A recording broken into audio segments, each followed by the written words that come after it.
आरोही, आरोही, आरोही,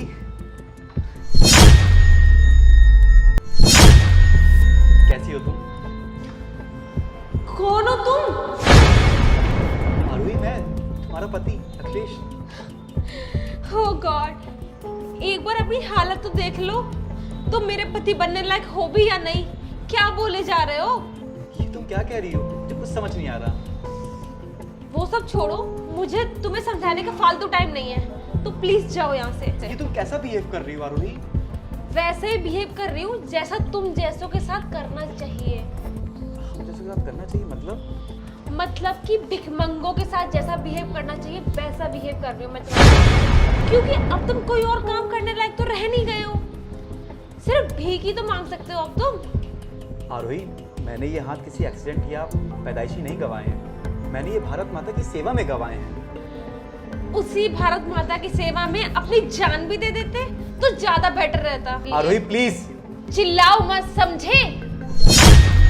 अब मैं तुम्हारे साथ नहीं रह सकती हूँ। तुम्हारी जो ये हालत है ना, इसमें कोई भी तुम्हारा साथ नहीं देगी, कोई भी तुम्हारा हाथ नहीं थामेगी। ओह सॉरी, हाथ थामने के लिए हाथ होने भी चाहिए। कोई भी तुम्हारे साथ नहीं रहेगा तुम्हारी इस हालत में। समझ में आया तुम्हें? तो अब निकलो यहाँ से, मेरा तुम्हारा कोई वास्ता नहीं। आरोही, कितनी बदतमीज हो। है ना? बनना पड़ता है, क्या करें यार, ये दुनिया ऐसी ही है। वैसे भी अब तुम मेरे किसी काम के नहीं रह गए हो। मैं बाहर जाऊंगी तो मेरे हाथ कौन पकड़ेगा? मैं शॉपिंग करूंगी, शॉपिंग बैग कौन पकड़ेगा?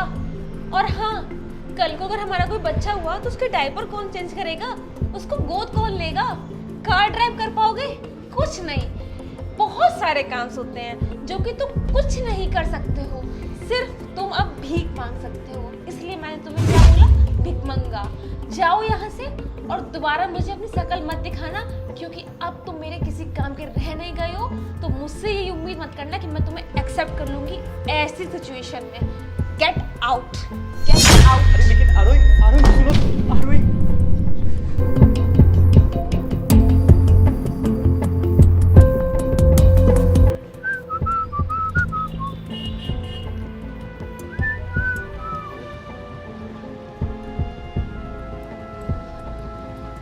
हाँ यार, इसका तो पति भी नहीं है।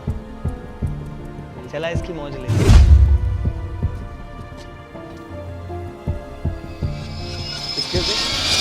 हाँ? आप रूम नंबर 4 में रहती है ना? जी बताइए। और सुना आपका पति भी नहीं है। तो अरे तो हम किस दिन काम आएंगे? क्या मतलब है आपका? अभी समझा देते हैं क्या मतलब है। क्या बड़ू, बहुत बदतमीजी हो रही है तुम्हारी। क्या मतलब है? और तुम लोग हो कौन? हम लोग तो आपके पड़ोसी हैं। और आप ना हमें बहुत ही खूबसूरत लगती हैं। क्या बकवास कर रहे हो तुम लोग? तुम लोग जानते नहीं हो मुझे। बहुत ज्यादा हो रहा है तुम लोग का। जान तो गया आपको कि आप कितनी सुंदर हो। अबे ओए, सुंदर तो तुम दोनों भी हो।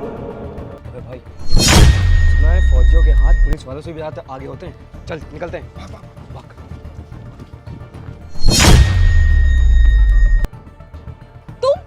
तुम यहाँ, और तुम्हारे हाथ तो जंग में चले गए थे ना? ये सब क्या चल रहा है? मुझे कुछ समझ में नहीं आ रहा है। क्या है ये सब? मेरे दोनों हाथ सही हैं और मुझे कुछ भी नहीं हुआ। मैं तो तुम्हारा टेस्ट ले रहा था। कौन सा टेस्ट और क्या चल रहा है ये सब? मुझे पूरी बात बताओ।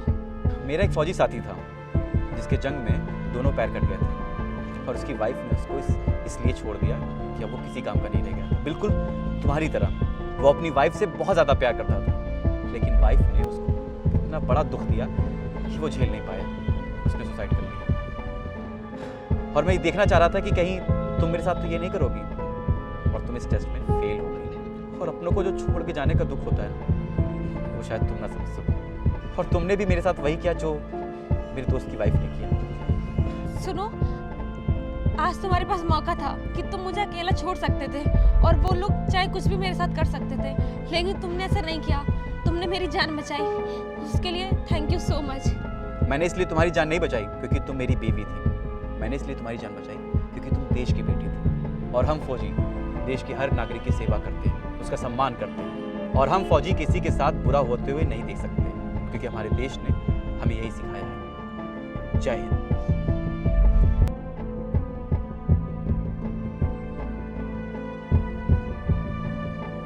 दोस्तों, एक फौजी अपनी देश की सेवा के लिए जी जान लगा देता है, बहुत मेहनत करता है, लेकिन जब उसके घर वाले उसका सपोर्ट नहीं करते तब वो जिंदगी की जंग हार जाता है। और इस वीडियो से हम यही संदेश देना चाहते थे कि ऐसा ना किया जाए। और हाँ, हमें हर फौजी भाई की रिस्पेक्ट करनी चाहिए। अगर आपको वीडियो पसंद आई हो तो उसको लाइक करिए, कमेंट करिए और अपने दोस्तों तक शेयर करिए ज़्यादा से ज़्यादा। Thank you so much. जय हिंद। मिलते हैं फिर जल्दी अगली वीडियो के साथ।